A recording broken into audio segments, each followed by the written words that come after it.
This video in Effective Presentations looks at delivery.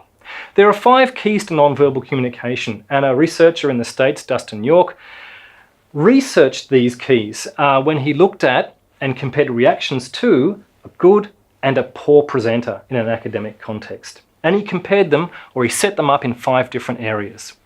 In one area, the good presenter made eye contact with the audience, the poor presenter didn't. The good presenter used voice fluctuation, voice stress, the poor one didn't. The good presenter used positioning, where he moved around the class, the poor one didn't. The good one used facial expressions and hand gestures, the poor one didn't. Now, super importantly, in his post-testing of both classes, York found a 30% differential in message retention based on these 5 factors. That's a huge difference.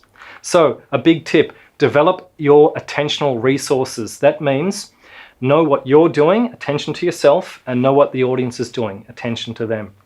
There are 4 elements to voice: pronunciation, volume, pace, and tone. In terms of tone, we're talking about how your voice rises and falls. A key issue that people have when speaking publicly is a monotone, flat voice, where the information comes out equally. We don't want that. What we do want is an emphasis on the key point and coming down on an idea. Key point and coming down. Now, in this way of doing things or speaking, the emphasis is not equal. You can hear stress. So, the answer is in tonal variation. A tip: avoid rote memorizing. Information, when memorized by rote, tends to become decontextualized. It loses its meaning. In terms of voice, pace, and pronunciation, a big pace issue is speaking too fast. It's caused by nerves and by having too much content. My tip is always to speak slightly slower. Slightly slower is better than too fast. What sort of speed am I talking about? Around 130 to 150 words a minute is a good speed. It's the speed I'm speaking at right now.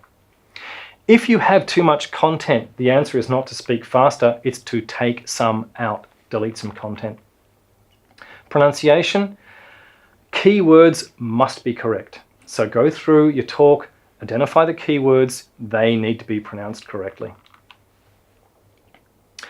I'll talk to you now about thought groups. When we talk in clusters, in phrases, in groups of words. We don't say individual words like this. We talk like this. The first thing I wanted to investigate and to measure was pre-intervention knowledge. I'll say it again. The first thing I wanted to investigate and to measure was pre-intervention knowledge.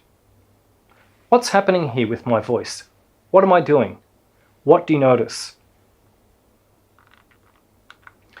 Some of the keys then are around the word groups, the stress, micropauses between phrases, pacing, tone, and body language. Let's look at another example.